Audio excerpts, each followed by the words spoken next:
the World Esports Championship Games, Korea Nationals. I'm Wolf, with me as Valdi, and we're going into this Day 2, Group A. We had a bit of a schedule change to Group B yesterday. If you missed it, go check out the VODs.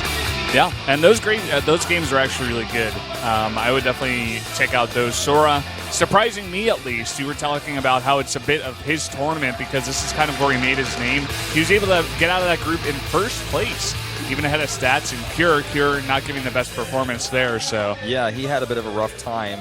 And another big story from yesterday was Younghwa's performance was decent. He looked like he's improved quite a bit. So if you're a Pro League fan, you know, looking at MVP's roster for next season, as Younghwa has moved into that team, that's another strong Protoss player to keep in mind going into that 2015 season. Especially for PvP. I mean, if he's able to beat Rain in a qualifier and Creator, and then Stats 2-0 and 1 best-of-3, you know, he's definitely making waves, at least in that matchup. So look to him maybe for some, you know, PvP sniping, possibly. I mean, there's a lot of Protosses here in Korea. So yeah, that's true. We've got a lot of Protosses in Pro League that are really good.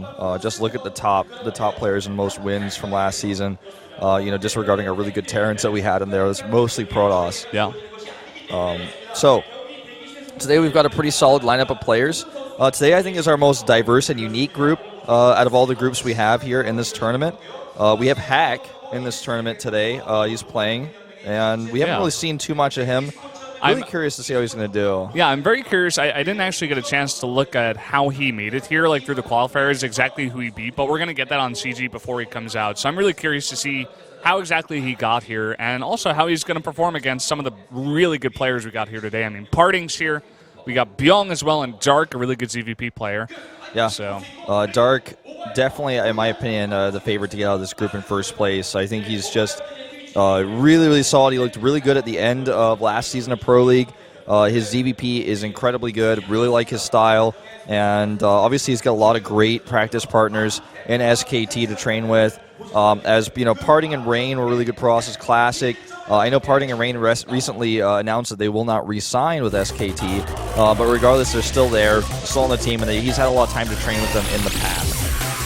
Well, guys, taking a look at our groups for this WECG Korean National Finals. This is the qualifiers. The top 3 players from these 16 players will make it to the China tournament there. The, I guess, Grand Finals, you can call it, the International Grand Finals, whatever you want to call it. We'll make it there. But for our group today, we do have Parting, Dark, Byung, and Hack, as we did mention before. 2 Terrans in this group. Yep, 2 Terrans. I was talking about it a bit yesterday. A bit sad we didn't get those spaced out into Group C, perhaps. But if you look at this group, it looks a little bit, just a little bit oddly shaped compared to some of our other groups. I mean, looking at Group C, you can see Zest, Trap, Super, and Classic. And then Group D, Soki, Hero, TY, and then Myungshik is in the group. So we'll see how this one shapes up. Byung is a bit of a dark horse in this group. I feel like he has a much better chance of getting out than Hack does. But we haven't seen this guy really play all too often. He hasn't played in a televised match in quite some time in Korea. So he, like Hack, we're going to have to wait and see how he's doing, how he's performing these days. Yeah. Dark in this group, you mentioned how his ZVP is very good. You tout him as one of the guys that could get out of here in first place. But there's only one Protoss in this group in Parting. But I'm sure his ZVT is good as well. Yeah, true. So, I mean, let's before we get, I guess, further into this, we'll take a look at our schedule here. You can see for this week we are, of course, finishing up the round of 16, the second group, and then we'll have the rest of that next week. Then we've got coming up the round of 8 will be on the 13th and 14th. The round of 4 will actually take place over just one day on the 20th, and then we'll have, of course, the finals there at the end on the 21st to find our 3 players that are getting through, advancing to China, going to our grand finals. One thing looking at this, both Stats and Sora are playing 2 players from Group C, which is definitely going to be 2 Protosses. So for that, we're going to have both Sora and Stats, who showed a lot of PvP in the first group in Group B, where they were, playing more PvPs against whoever gets in first and second place here for Group C. So very excited to see that as well. So if you like PvP, this is a tournament for you. If you don't like PvP, learn to like it. It's a pretty fun matchup to play, especially. It's my favorite to play out of the 3. I really like it. It's cool to play mirror matchups if you're not a Zerg, because... talk to Moonglade about that one. He loves ZVZ Kappa. But it's fun playing a mirror matchup for me, at least, when I was playing Terran and when I play Protoss. because I feel like there's no like race element or balance element to it. It's just you both got the same tools to reach the same end. Zerg versus Zerg just has a lot of volatility, so I can imagine why you might not like that matchup. But that aside, we'll take a look at our schedule for today. We're starting things off with Parting Big Boy up against Dark. Don't never cry, don't never sleep. Don't never cry, don't never sleep. And CJ Endis' Byung will face StarTale's Hack down there in the second match. And Parting is still a teammate of Dark until the end of this month, I guess. In fact, which is today. I guess this is his last time we'll be seeing him wear the jersey today. Wow. If I'm not mistaken, from the 1st of October, he'll be able to shed that and go into whatever he's got going on in the future, play as a teamless player temporarily until he gets picked up. An era has ended for Parting, leaving one of the best teams here in Korea. It's going to be sad to see him go. It really will. I hope he joins another Kespa team, another team to join Pro League, because I would really be sad to see him go. Pro League would not be the same without him going forward. But perhaps, if you're a Parting fan, you might see him in more overseas tournaments if he, in fact, does not join a Kespa team. So it's pretty much win-win for the fans, I guess, and for him. One thing is for sure, he's going to be continuing playing StarCraft, so we're all going to get to see him a lot in the future. We got to see some StarTale members down here supporting Hack, actually. And we'll talk a little bit about that later when we have our StarTale player playing. Here's Parting. Obviously a Protoss for SK Telecom T1 for a little bit longer. He did actually get 3rd place in WCG's 2013 and was very famous for dropping a set at WCG against Combat X. Yeah, that did happen. But he's a solid player overall. WCG tournament he's done well in StarCraft 2. And obviously much better in 2012, but in 2013 still didn't have a bad tournament. Wanted to win it again. Yeah. Like Sora from yesterday, you were talking about how this is kind of his tournament. Parting has a little bit of that as well. He got 1st in one of those and then 3rd, of course, last year. So definitely looking to make it far in this one as well. Here's Dark. He got through the qualifiers by going through Effort, Zune, and Life. Yeah, I'm not sure who Zune is. Yeah, I'm not sure who that is either. But whoever he is, he made it to the round of 4 of the qualifiers, which is pretty impressive. So no easy feat, and really just wish I knew what race that was. But playing a lot of ZVZ here against Effort and Life, being those two players, is no easy feat. I guess that was Effort's last match, as he's now retired. Yeah, so wow. I guess he had that one last shot. That adds a little dark twist to this tournament. Oh, man. Look so at wow. this. Again, every time. We were going on and on about this yesterday, but these same exact maps are banned here. The same 4. It doesn't matter. It wasn't just the PvP aspect of it, but here, again, in PvZ, we got Deadwing and Nimbus banned by Parting, Catalina and Faustrat Labs here banned by Dark. So the same 3 maps are going to be played once again. King Sejong Station, Overgrowth, and Merry-Go-Round. In that order, again. I hope David Kim is watching, because this is some really sick data, actually, right now watching this. Yeah. As it seems most pro players at the top tier right now in Korea are finding these 3 maps, KSS, Overgrowth, and Merry-Go-Round, to just be the best maps in the pool. So much so that irrelevancy of the matchup is it's just like, you can feel it. It's like, it doesn't matter what matchup it is. These 3 maps are the maps the players want to play. Yeah. It's almost like they've all made an unspoken agreement. Hey, nobody would ban any of these 3 maps. I'm not playing on Deadwing. Curious to see how it's going to be for the TVT as well, because we got that coming up next, between Byung and Hack. So going to get to see what they ban and what they pick as well. Well, King Sejong Station will be the first map, my favorite map for this matchup, actually. Yeah, one of the most balanced ones. When I had all my stat sheets here during Pro League, it was actually nearly 50%. So for PvC, that is. So Parting loves to play, some timing attacks, that empty 3rd Blinkstalker +2 type of attack. Loves to be aggressive here. Let's see how Dark tries to handle him. We're going into game number 1 right now.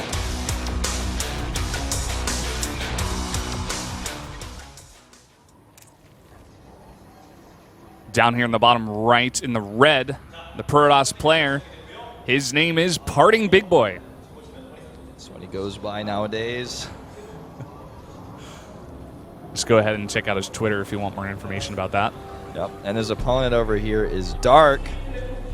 I believe his ID is SK1 Dark on Twitter. I'll check that actually right now, so I want to give him a shout out on Twitter. Yeah. I'm all about that, Brendan. I love. You're all about the shout-outs. I love making sure pro players get that love on Twitter. So this map is pretty easy to take a third base for both players, just simply because it's not too far away. It's got a choke point that you can kind of defend on one side. There's 2 different angles to attack it, but it's the main point is it's easy to spread creep over there. It's easy to get a gateway wall up as a Protoss and just set up for the defense. Guy came down with his girlfriend. Welcome to the club of StarCraft lovers. Thank you for coming. And of course we see Dark throw out that drone early on. Something you see a lot of Zergs do, especially on this map and even on 2-player maps, because they want to see if a Forge is coming down. It's really, really bad if they go Hats first and Parting or Protoss is putting down a Forge first and you don't see it, and then you get Forge cannoned at your natural. Gotta scout early. By the way, it is SK1_Dark for those people, Dark enthusiasts, want to get out there and give him love on Twitter. For all you Goths out there, thanks for watching. Go ahead and follow Dark on Twitter.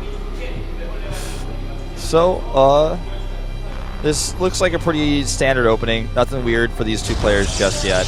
Gateway goes down for Parting actually after the Nexus, as he's feeling pretty confident that nothing's going to shake him up in the early game. Doesn't really want that Forge out. Prefers to get faster tech, faster cyber core, and even including that, the faster mothership core oftentimes. Yeah, I guess that's the only thing really to mention here in the early game. Just putting down that Nexus first, he's going to get that economy going really fast. Parting sent his own scout over, something he's not really known for, especially in a PvP matchup, but he goes ahead and scouts here against Zerg. Sees the spawning pool is coming down on time, but most importantly, he sees that gas is being mined. He's going to have to worry about Zergling's speed coming on a little bit later here. Yeah, but he can feel, okay with the build order he's chosen here because it's pretty greedy, and he is going to have, no worries about Zerglings coming over without him having any photon cannons ready. There's no early pool. And look at this. This is becoming more popular these days, especially amongst SKT Zergs like Sue, who use strategies like this in order to defeat his Protoss opponent. Zest, just recently in the round of 4 of the GSL to secure that final spot. God, Sue goes to every finals ever. So Parting scouts this now, and let's see how he responds. Yeah. Nexus coming up gives him that scouting information, so he was aware of this coming down. Wasn't put up too early. He got his own hatch down here, but again, it's just blocking that wall so that his Zerglings can get in here. And with speed on the way, and him making only Zerglings, he's stopped at 16 drones. He's going very aggressive with this. Parting, his response so far looks like is just to put up a smaller wall there by the ramp. Yeah, can be quite nice. Now the question is, okay, Zergling speed's only halfway done, but it is getting closer to being done. When that's done, he's just going to be able to do so much damage here.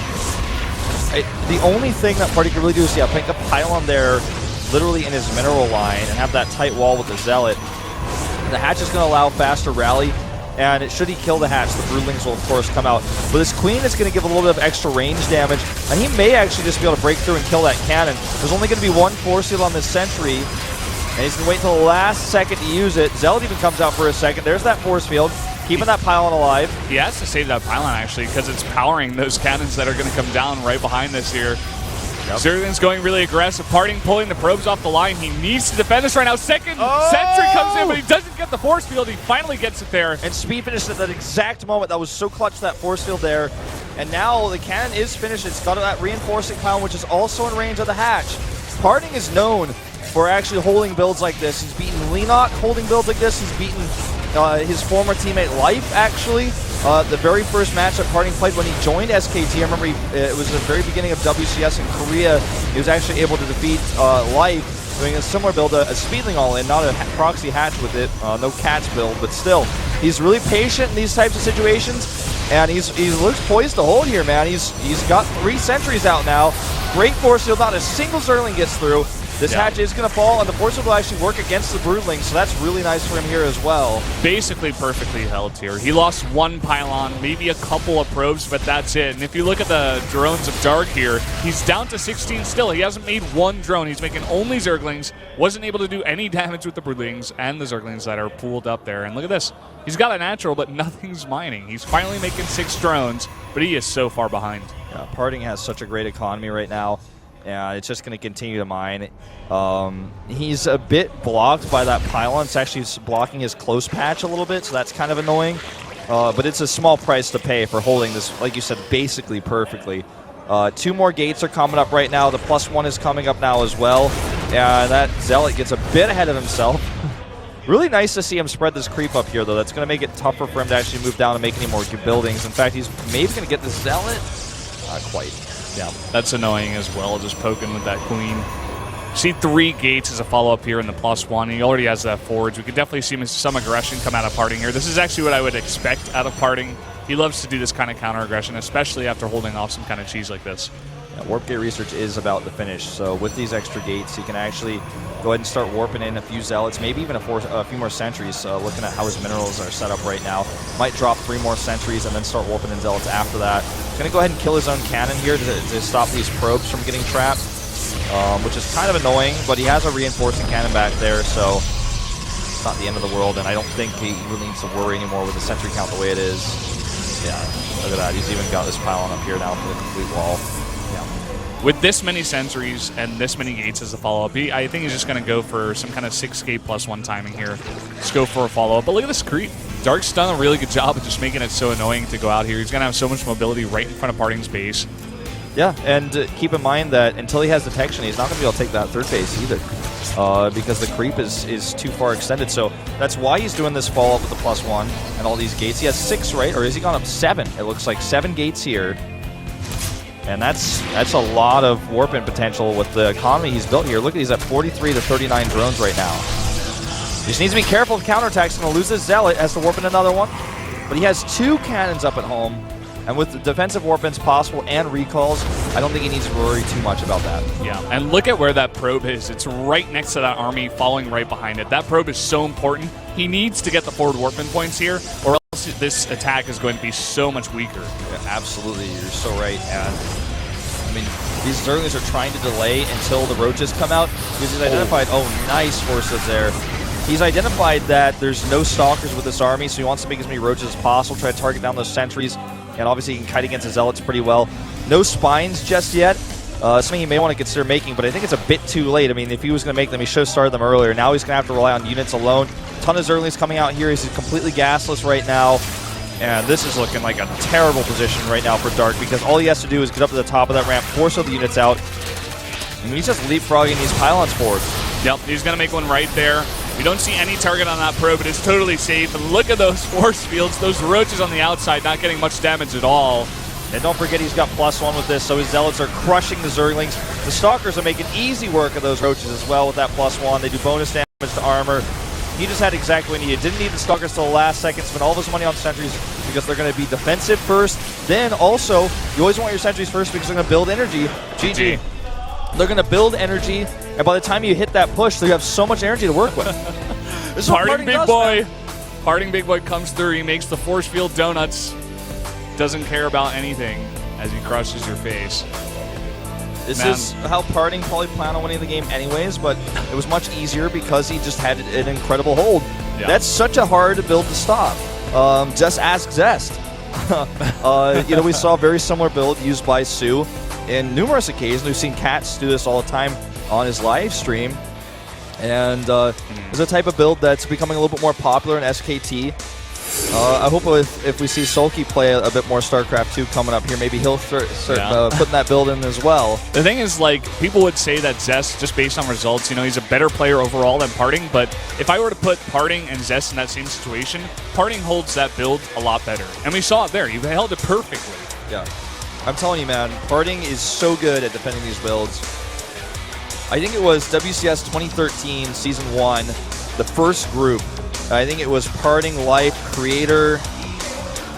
I can't remember the 4th player, but I'm thinking back to this group, Life versus Parting, just after Parting had left that team to join SKT. Incredible hold against Life there. He's really good at it. Let's go into game number 2. Down here in the bottom left, in the red, he's up 1-0. It's Parting.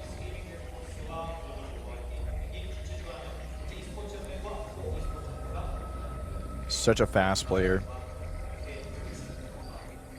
And we're going to see his probe go down here. And over, of course, to the top right, his opponent. There's that shot. He's waiting for it.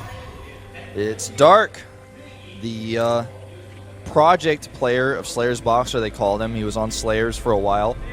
Back in Slayers, for those of you guys who don't know, like early Korean StarCraft 2 history, before the Kespa players took over and started winning everything.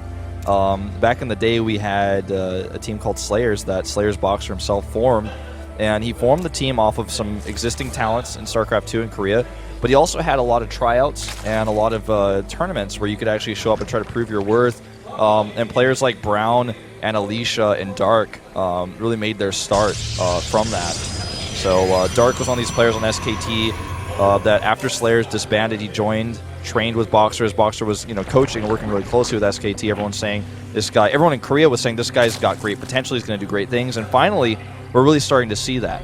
Yeah, definitely. I remember I got my first taste of looking at this guy, and he played a game and he wrecked some Protoss. I forget who it was, but it was in Pro League. He came out in the interview and he's like, "I want to be known as the best SKT Zerg.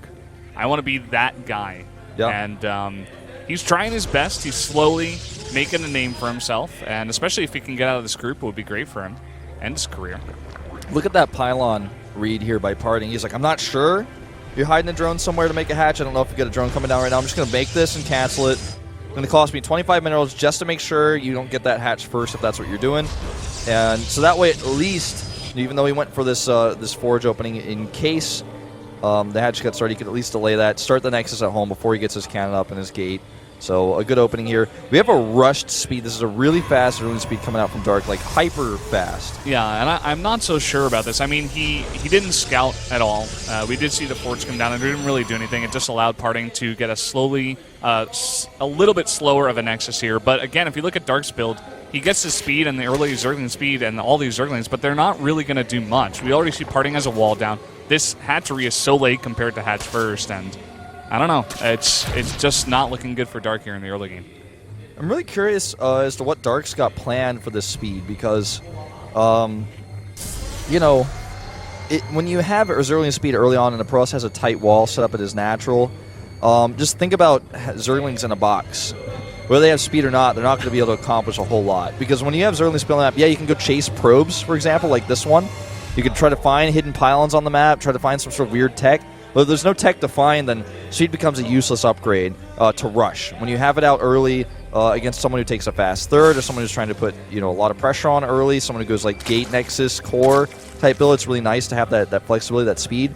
But against the build that Parting chose here, to have it right now isn't all too useful. Yeah, not really. Not to get it this early. I like that you make that point, because it's good, of course, to defend, especially if you're going to get 3 hatcheries pretty fast here. It's good for the defense, but he didn't need it rushed out like that. Not first. I think this is going to be a 2 Stargate, maybe, since he hides it like this. Although he doesn't have his gases up, so let's see what he's got planned here. Lings are looking, man. Dark is doing that Pro League rule, man. He's like, you hide something, I'm going to find it. Yeah. One thing that's funny, Overgrowth, it's a 2-player map, but it's got a lot of area to hide stuff, and we see a lot of people actually hide so many things and try to proxy stuff, but it always gets scouted, because people know, these pro gamers know that the other pro gamers love to proxy on this map. Yeah. And you just scout it every single time, especially with speed. It's so easy. Well, why do you think Dark got so good at ZVP? He's got great process like Parting on his team to practice with, so he knows Parting well. He knows his proxy locations, perhaps, for this map pretty well. Oops. Gotta send that probe back to work. Get back to work, Probe. Slacking off. There he goes. But this is a bit of a damper on Parting's build now. His Stargate's been scouted. His tech is delayed. Gets into the +1 right away. Adds a gate here. Yeah, I wonder what the follow-up here is going to be for Parting. We see 2 gates extra. Is he just going to add 4 more gates here and go for a 7-gate +1 timing? I think he might just 4 gateway +1 pressure. No, there's another Stargate. New one. Where is that? Is that the wall? I think it's at the wall. Because I think the other thing next to the ramp is a gate. Oh, no, he just put it right next to his gate. Okay. So this is a pretty nice placement. It's actually not going to be scouted. It's in a very obvious spot right next to the ledge, but the Zergs never send their overlords over there. It's very nicely placed by Parting here. He knows that the overlords just don't go in that pattern for scouting. And Dark isn't really going to know what's going on here. Yeah, he saw an extra gate, so he's probably thinking, oh, you're either going to take a 3rd base, or you're going to take, you're going to do some aggressive push. So for him, he's getting a layer up, he's getting his Roach Warren, he's just doing everything as you would normally do, and he's like getting that evolution chamber, getting set for his upgrades. The layer will give him a fast Roach speed, which he can use to pressure or use defensively, depending on what parting decides to do. But this delayed Oracle might throw him for a bit of a curve. He might actually lose some drones if he doesn't make spores. He's only got 3 queens, and 1 queen in each mineral line. The Oracle can probably get 4 kills or so, and a really nice scout. Yeah. Would love to just see Dark. I mean, he got his 3 hatcheries decently faster. If he just put up some safe spore crawlers, because he doesn't really have the information, it would be great. I mean, he's got the Roach Warren already. He's getting that speed as well. He has that safety, but he needs the air safety. He does have that watchtower. We do see the Oracle go right through the path. So if Dark is paying attention, he should know this is coming. Let's see how he reacts here with his queen. Yeah, he's already going to intercept it, even doing some starter step micro here. Might still lose about 4 drones, because that's about all an Oracle can do when there's a queen there. Make it more than 4, actually. He's going to get 5, perhaps even 6 here. This is a lot of damage. This is that surprise late Oracle timing. He's like, wow, you really actually committed to this. Yeah. Even with Dark seeing it at the watchtower, just 1 queen is not enough damage to push it away. We do see 14 drones going up to like total 17 because 3 were just made. Get immediately pushed out after that because he knows that a push is not going to be coming, especially with the late Stargate and the third base. He's like, okay, I can just drone up forever. Yeah, that's absolutely accurate, everything you just said, because he's like, okay, how could you possibly afford to have an attacking army and all these gates you're adding as a wall at your third base and the Oracle, which he just haphazardly lost. There could be a follow-up with Blink, and +2 with a slightly saturated third, which is scary, but he's got enough time to get those drones out and then be ready for that. Yeah. He got them super early, went up to 70, and now he's just going to be pumping out army units. By the time Parting gets across the map, if he wants to leave it empty, he's going to be totally ready. We already see Roaches on the tab. He's already got the speed, and the +1 to range is about to be finished as well. And with this many, drones, he can crank out a ton of Roaches. And I was really curious to see what tech he was going to add. He's getting both Infestation Pit and Spire tech right now, and that's something we've been seeing a lot more of in Korea as these Zerks doing in this matchup, is just get both techs. Gives you a little bit of extra flexibility and can really throw the Protoss off a little bit. He's not sure exactly what you're going to do next. And we do see Dark see that Colossus. He doesn't know it's fake, and this may concern him a little bit. There are going to be real Colossi eventually coming out here. Yeah, it's an interesting idea. I guess he just wants to say to Dark, like, hey, I'm committing to these Colossi very early. I've had it for a while here. And because he's going to have it already. It's not like he's faking that he's going into Colossi, but he's actually going for, like, Archons or something. Well, here's the thing. If he shows a Colossus, Dark's like, oh, you're going to do a bit of a later, slower push. You're going to focus on your Colossi. You're not going to have as many Stalkers. Maybe you need to get these Corruptors out. But if he doesn't see a Colossi, he knows what's really happening, which is this is a big, scary Blink Stalker attack. Great force fields here, zoning out those Roaches, but he doesn't have a lot of energy left, and he's got a recall. Yeah, he just engaged in not the greatest spot. I mean, if you look at that giant choke, you see how many force fields he had to use, and Dark just has a lot of units right now, so he was able to force the recall. He's got so much vision, and he had those lings out there, so had he not, this situation as Parting gets the pylon up. He was trying to use that location as kind of a setup location, and then it didn't work out for him. So, if he had that pylon up and a bunch of warp-ins, because he had the money to warp in units, would have been in great shape. Now he used all that money to make cannons, because he's starting to realize, okay, I need to get ready for all these mutas that are coming my way. Oh, so Warp Prism heading towards the base, but I think the mutas did pick it off there. He does get the force field, but there's no... There's no follow-up here, of course. Sentry's like, I got a job to do. And with that, he has the second Stargate and that Fleet Beacon because he knows there's going to be a lot of mutas coming out here. But instead of committing more to mutas, he actually makes 9 Swarm Hosts here. Yeah, mind games. He's getting the Swarm Hosts out in such a high count. They're going to have +2 in not too long from now. And Anion Pulse Crystals and Phoenixes are not going to be what he wants. He really needs more Colossi than just the one. Especially after Dark called him on his bluff on the Colossi. He's like, okay, you don't even really have Colossi, and you don't have any answer for my Swarmos. Now you're going to start making Phoenixes because I'm tricking you. As far as I can tell, Parting has no idea that there are Swarmos out just yet. His Observer's not over there. He doesn't have any Phoenixes going across the map. He's just clearing up creep and trying to poke as he expects me to harass. But it's just Corruptors and those Swarmos. Yeah, and look at this. Parting goes out onto Creep to clear it up, and Dark rather is coming from behind. Looks like he may just want to pick off some of these units, but no, he's just going to run away. Lane Stalker's very mobile right now, so. He did barely see those Swarmos before the Observer got sniped. He adds a second Robo now and is continuing his Colossus production. But he can't really take an engagement up into that high ground. There's way too many Locusts, and there's Roach support on the ground as well. Loving the stronger color mod, by the way. Yeah, gotta mention that as well. It's just so much nicer for observing. And even with 2 Colossi here, he's able to clean up those Locusts.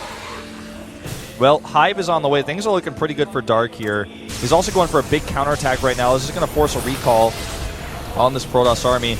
Parting wants to try to take an engagement over here, but there's just way too many units. He's got to recall because his base is under attack as well, and if he doesn't go back, he's going to lose on both fronts, as he can't really force that 4th base down right now. Wants to save that Mothership core as well. He did that. So he's just going to regen all that energy, keep it safe at home, and actually go into a Mothership.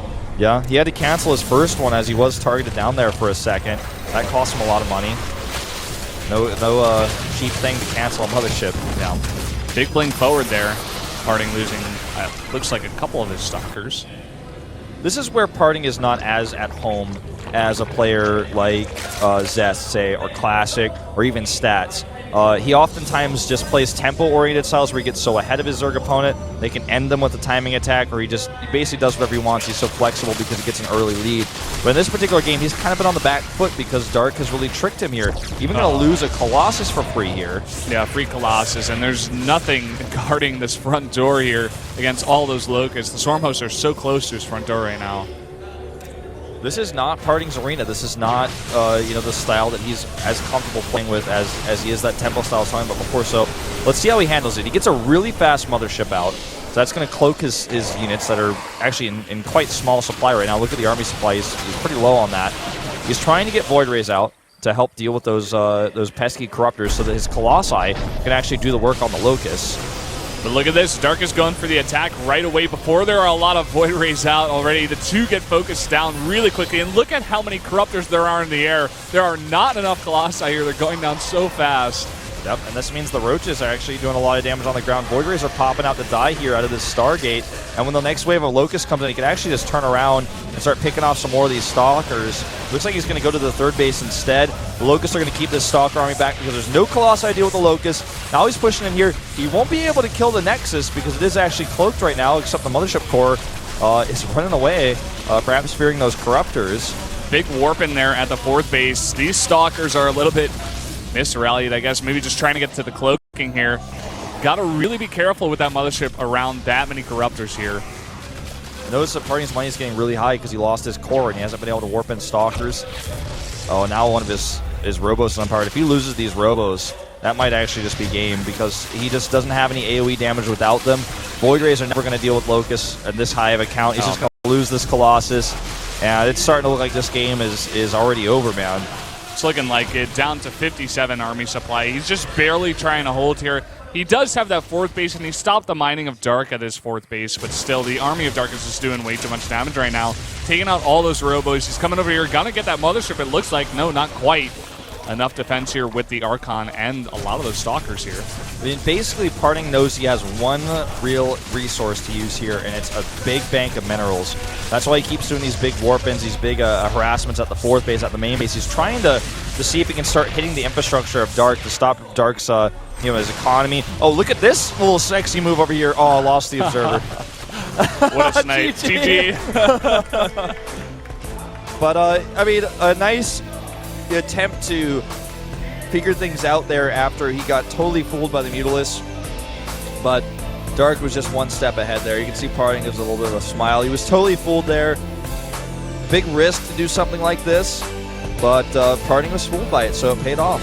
Yeah, and you were talking about how you really like Dark getting out of this group. I feel like one of his big strengths, especially against Protoss, is his late game, especially compared to Parting. I mean, Parting, like you said, he's really big on that tempo play, really good at being aggressive.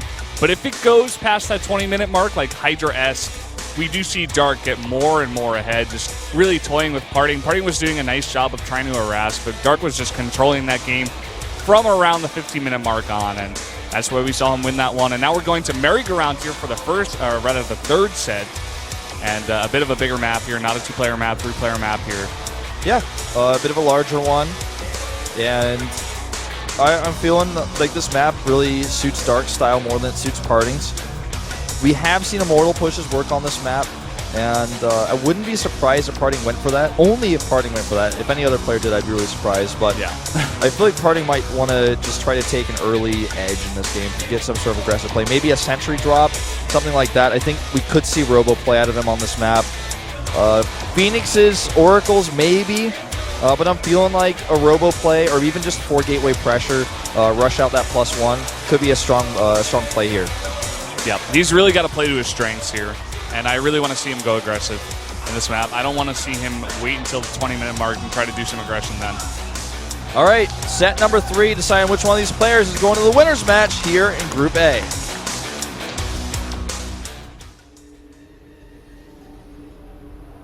Up here in the top right, in the red, the Protoss player going down in that last set number 2. He's Parting. Really focused. No smiles anymore. No. And down near the middle of the map, middle bottom, in blue, it's Dark. Sticking with SK2 tomorrow. Parting will not. So I want to let everyone know that Valdi here bought me some Cheez-Its. I did, yeah. I know your favorite thing is actually reduced fat Cheez-Its. They did not quite have reduced fat Cheez-Its, but they had Cheez-Its as well, and I just randomly went into a place that sells like discount goods from all over the world, like kind of snacky kind of things, and I went in and looked for Cheez-Its, and I found them, and I called him up right away, and I said, hey, Wolf, do you want some Cheez-Its? And he was elated. I was elated. In fact, I have 2 boxes of white cheddar Cheez-Its, which the only problem with white cheddar cheese is they are messy. They're not good for gaming, but they're excellent for snacking in general. In fact, I'm eating them in the middle of these breaks that we're going to have. I just want to tell everyone how thankful I am because I have Cheez-Its. Yeah. I love Cheez-Its as well. I got myself a box, ate it in about 2 days, I think. I can't believe that even lasted 2 days. Do you remember when I got reduced fat Cheez-Its sent to me? I only had 1 box, and it was done within the night. It was over. Yeah, it was over really quickly. Remember that time you got that giant bag of pretzels? Yes, thanks to Caldor for that one, man. I had this big bag of pretzels, man. It was massive. He went to Costco for it, and he found it, but then I went a little bit later, like maybe 2 or 3 months later, and I just could not find it. They just did not have it in stock anymore. Those pretzels were probably going to be the death of me. I think I gained a lot of weight during that time of my life. So we actually have a Nexus gate opening. Nexus first in the gateway for Parting. Kind of like game number 1. And he is going to actually get lucky with his scout, unlike Dark. Dark scouted the incorrect location first. Sees, okay, you're doing this fast speed build again. Late hatchery, but you're going to have that early speed to control the map. Makes it a little bit tougher for Parting to do things like go for proxies, which worked out really well for Dark in Game 2 to be able to scout that. So that early speed really, paid off more than it would have, ordinarily if Parting had not done something like that. Yeah, the biggest thing that was really close, but the biggest thing I love. Still trying. The biggest thing I love about this build out of Dark here is that it's tailored to the player that he's playing. We see so many pro gamers, they play so many games, they practice for 14 to 16 hours a day, and they just become kind of robotic and they don't really think about it. Those are kind of your mid-level pro gamers that we have all over the world, but the highest level pro gamers, they always tailor their builds towards who they're playing against, what race they're playing against, what they think the guy is going to do, and Dark is reading Parting very well. I mean, he, like you said, he practices with Parting all the time. He knows the guy, and I'm afraid that Parting's not really going to be able to do as much aggression as he wants to going up against this build that Dark is throwing at him. Well, it's just so hard to actually get pylons up against this. And before that, it's so hard to actually hold a Nexus down here when you've got Lynx kiting around. Once speed finishes, he can do a little bit more speedy maneuvering. Unfortunately for him, though, with the Mothership core out, never going to be worth it to stick around. In fact, I think those probes can resume mining pretty soon here with 2 Zealots out now. Against really good Zerly Micro, you are going to lose a few of those if you're not careful with your probes, but if he mineral walks, he could put those on there pretty soon. I guess he's going to wait for the 3rd Zealot. There's a probe at the top of the ramp, so he doesn't have to worry about Zerling run-bys too much. But I guess better safe than sorry. And maybe could get a tight wall up here in just a few more middles. He's losing a lot of mine time for this, and this is a huge commit. This is actually an all-in commitment here. He doesn't get the pylon down. No. The probe goes down as well. Another Speedlings in the main. And look at that Nexus. Look at the health. There's nothing to defend here but that one sentry nicely blocked by the force field. He needs that wall, but he's losing mine time in the main. He doesn't have enough minerals to make actually another wall. And that force field's about to fade. And this is looking really bad here. He made so many lings. This is all I didn't even realize how many lings he made. He's still at 14 drones. He's got 27 lings on the map. Yeah, love this out of Dark. He saw the Nexus first, but look at this. The Nexus cannon comes down. He's going to have to run away unless he wants to go into the main. He's going to the There's main. nothing there to make a building. He doesn't even have enough money to make a building because he was losing so much mining time in the main because of all those lings. You know, I said Parting is so great at holding things like this. Let's see if he can make it work this time. And it looks like Dark has studied Parting's style really well. On maps like this, he loves to just Nexus first in the gateway, which leaves you with no cans, leaves you with a late wall. And if you rush out speed like this, you can get a lot done. The second Nexus cannon is a long way away here. He's actually killing these plates so he can get a wall set up down there. But he just doesn't have a lot of money. Did he actually get that wall? No, he did not. He just doesn't. He's got 30 minerals. He's going to lose his Nexus, I feel. He's going to focus down the Nexus here with this many lings that he saved up, and it's about to go down. Look at the health. One more hit, and it goes down. No more Nexus for Parting. No building at the top of the ramp yet, and more Zerglings into the main. He's down to 11 probes. I think this game is over, Baldy. I think this is the end. It's looking like it. He just lost way too much. He can't recover with 5 probes left. No. GG. Dark takes the win. And we got quite a few fans down here at the studio today. Yeah. Showing their Dark support. A lot of fans for Dark here. He's showing that he was the better player. He told Parting with that play there, he's like, you cannot Nexus first against me. You see that I'm going Speedlings, and you still go Nexus first, and you just don't care. I'm going to punish you for being greedy, and he did just that. Yeah. Really did not expect him to do a build like that after things went so poorly for him in Game 1. But obviously he's practiced it. It's worked for him in the past against builds like this and stuck with his guns, and it worked out for him this time. Had he hit that pylon wall at the top of the ramp, things would have gone very differently. I'm not sure if he wasn't looking. I didn't actually check really specifically to see if he had enough money at that moment. He might have actually not had that 100 minerals at that exact moment. When the Zerglings ran through. I'm really not sure, but because he was trying to get that gateway up, and he was trying to make Zealots as well at the same time. So it's hard to say. But looking at the replay, maybe we would have been able to see that. But regardless, he wasn't able to make the wall, and that led to Dark's win. That it did. So, guys, we're going to a quick commercial break before we go into our second match. Our Terran versus Terran, Jin Byung.